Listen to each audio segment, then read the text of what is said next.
എറണാകുളം നെടുമ്പാശ്ശേരിയിൽ മാലിന്യക്കുഴിയിൽ വീണ് 3 വയസ്സുകാരൻ മരിച്ചതിൽ കേസെടുത്ത് പോലീസ്. ഓട തുറന്നു വെച്ചതിൽ വീഴ്ച സംഭവിച്ചോ എന്ന് പരിശോധിക്കുമെന്ന് ആലുവ ഡിവൈഎസ്പി ടി.ആർ. രാജേഷ് പറഞ്ഞു. സ്ഥലത്തെ പ്രാഥമിക പരിശോധന പൂർത്തിയായി. രാജസ്ഥാൻ സ്വദേശികളുടെ കുഞ്ഞാണ് അപകടത്തിൽപ്പെട്ടത്. കളിക്കുന്നതിനിടയിലാണ് ഓടയിൽ വീണ് മരിച്ചത്. പ്രോപ്പറായിട്ടുള്ള ഇന്നത്തെ സംഭവത്തിൽ പ്രോപ്പറായിട്ടുള്ള അന്വേഷണം നടക്കുന്നു. ബാക്കി കാര്യങ്ങൾ അതിനനുസരിച്ച് ചെയ്യുന്നു. ഇപ്പോൾ ഇൻക്വസ്റ്റ് പുരോഗമിച്ചുകൊണ്ടിരിക്കുകയാണ്. അതിനുശേഷം PM കഴിഞ്ഞിട്ടുള്ള ബാക്കിയുള്ള ഇൻവെസ്റ്റിഗേഷൻ സ്റ്റേറ്റ്മെൻറ്റ്സും ഒക്കെ എടുത്തിട്ട് ബാക്കിയുള്ള പ്രോപ്പറായിട്ടുള്ള അന്വേഷണം പ്രോപ്പറായിട്ട് ചെയ്യും. സാർ, ഇതിലൊരു അനാസ്ഥ കാണുന്നുണ്ട്, കുഴി തുറന്നിട്ട്. അതൊക്കെ പിന്നീട് ബാക്കി കാര്യങ്ങൾ തീരുമാനിക്കുന്നു. അർജുൻ മട്ടന്നൂർ നമുക്കൊപ്പം. അർജുൻ മട്ടന്നൂർ, ഈ മാലിന്യക്കുഴി മൂടാതെ കിടന്നത് എന്തുകൊണ്ട് എന്നതിൽ നമുക്ക് മനസ്സിലാക്കാൻ കഴിയുന്നത് എന്താണ്? ഇതിന് ഉത്തരവാദപ്പെട്ട ആരും ഉണ്ടായിരുന്നില്ലേ? പ്രത്യേകിച്ചും ഇതുപോലെയുള്ള ഒരു ഹൈ സെക്യൂരിറ്റി ഏരിയയിൽ ഓരോ കാര്യങ്ങളും കൃത്യമായി നടക്കേണ്ടതല്ലേ?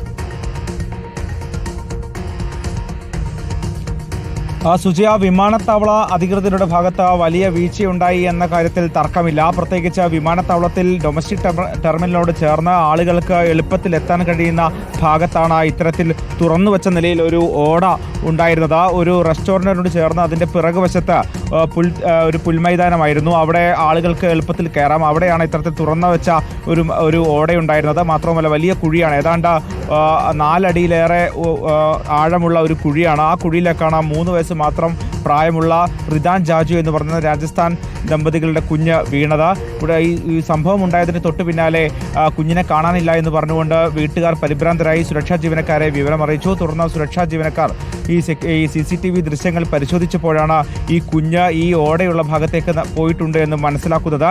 അതിനുശേഷം നടത്തിയ പരിശോധനയിലാണ് ഇത്തരത്തിൽ ഈ മാലിന്യം നിറഞ്ഞ ഈ ഓടയിലേക്ക് ഈ കുഞ്ഞ് വീണു എന്ന് കണ്ടെത്തിയത്. തൊട്ടു പിന്നാലെ ആശുപത്രിയിൽ എത്തിച്ചെങ്കിലും ജീവൻ രക്ഷിക്കാനായില്ല. എന്തായാലും വിവരങ്ങൾ നൽകിയത്.